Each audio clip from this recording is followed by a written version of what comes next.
Pada suatu hari Rasulullah SAW ditemui oleh malaikat Jibril. Rasul pun bertanya, ada apa wahai Jibril? Jibril menjawab, wahai Muhammad, sesungguhnya hari ini Allah Subhanahu wa Ta'ala sedang mengobarkan nyala api neraka, dan seluruh para malaikat amat ketakutan. Mereka tidak tahu harus bagaimana. Untung aku ingat, kata Jibril, bahwa engkau Muhammad adalah sumber cinta dan sayang Allah Subhanahu wa Ta'ala kepada alam semesta. Dengan alasan itu aku kesini, bertabaruk mengambil berkah dengan cinta Allah kepada dirimu, ya Rasulullah, ya Muhammad. Rasulullah terdiam beberapa saat, kemudian bertanya lagi, wahai Jibril, ceritakan padaku bagaimana neraka itu sesungguhnya. Jibril menjawab, wahai Muhammad, neraka itu bagaikan lubang-lubang yang terdiri dari 7 tingkat. Jarak antara satu lubang dengan yang lain ialah perjalanan 70 tahun. Lubang paling bawah adalah lubang yang paling panas. Nabi SAW meneruskan pertanyaannya, lalu siapakah penghuni lubang-lubang neraka itu, wahai Jibril? Sampaikan kepadaku, Jibril. Jibril menjawab, lubang yang paling bawah diciptakan untuk orang-orang munafik. Lubang yang berikutnya untuk penyembah berhala, lalu untuk penyembah bintang dan matahari. Jibril terus menerangkan penghuni tingkatan neraka hingga lubang yang kelima, tempat umat Yahudi, dan yang keenam dihuni oleh umat Nasrani. Setelah menjelaskan penghuni 6 tingkatan neraka, Jibril diam cukup lama. Rasulullah SAW penasaran dan bertanya kepada Jibril, wahai Jibril, siapakah penghuni neraka yang ke-7? Jibril diam saja tidak menjawab. Rasulullah SAW mengulangi pertanyaannya, tapi Jibril tetap diam. Rasulullah tambah penasaran dan mendesak Jibril agar dijawab pertanyaannya.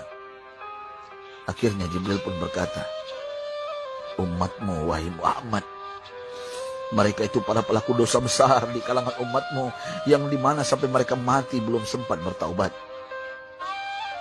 Mendengar jawaban Jibril, Rasulullah langsung jatuh pingsan. Jibril merangkulnya dan meletakkan tubuh baginda di atas pangkuannya. Tak berapa lama Rasulullah SAW sadar dan langsung menangis bersimbah air mata dengan terisak-isak. Rasulullah mempertegas pertanyaannya, wahai Jibril, apakah benar ada di antara umatku yang masuk neraka? Jibril menjawab, benar wahai Muhammad, pelaku dosa besar di antara umatmu yang belum bertaubat. Setelah itu Rasulullah menghadap kiblat dan sujud kepada Allah dalam isak tangisnya. Sesekali dengan suara pelan beliau membisikkan kata-kata, ummati ya Rabb, ummati, ummati, ummati. Beliau SAW tidak mengangkat kepalanya dalam keadaan seperti itu selama 3 hari 3 malam, kecuali setiap Bilal bin Rabah mengumandangkan azan, barulah beliau bangkit untuk menjadi imam, dan setelah itu kembali sujud lagi. Pada hari ketiga Abu Bakar menyadari hal ini, beliau mengetuk pintu Rasulullah dan mengucapkan salam 3 kali, namun tidak terdengar jawaban. Abu Bakar sedih dan berseru di hadapan pintu Nabi besar Muhammad SAW, apakah ada jalan untuk masuk ke rumahmu ya Rasulullah? Tetap tidak ada jawaban. Di jalan Abu Bakar bertemu sahabat Umar. Mengapa engkau menangis wahai Abu Bakar? Kata Umar. Abu Bakar menceritakan keadaan Rasulullah SAW. Maka Umar pun melangkah menuju rumah Rasulullah dan terjadilah hal yang sama. Umar pun pulang dan menangis.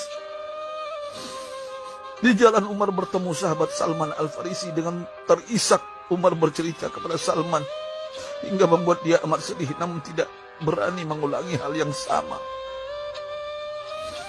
Salman melangkah menuju rumah Fatimah radhiyallahu anha dan menceritakan hal itu.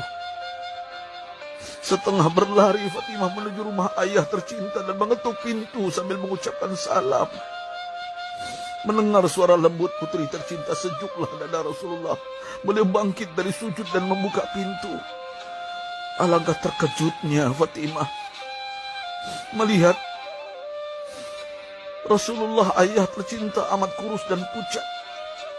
Fatimah memeluknya lalu menangis. Wahai ayah, apa yang terjadi? Mengapa engkau amat sedih seperti ini? Rasulullah kembali menangis dan berkata dengan suara lirih, wahai Fatimah, belahan jiwaku, bagaimana mungkin aku tidak sedih sedangkan Jibril mengatakan akan ada kelak umatku yang akan masuk neraka. Subhanallah, betapa besar cinta Rasulullah kepada kita umatnya. Sahabatku, Rasulullah mencintai kita.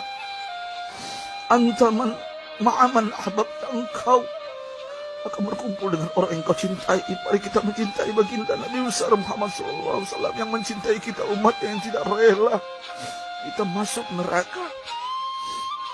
Mari kita mencintai beliau dengan berselawat.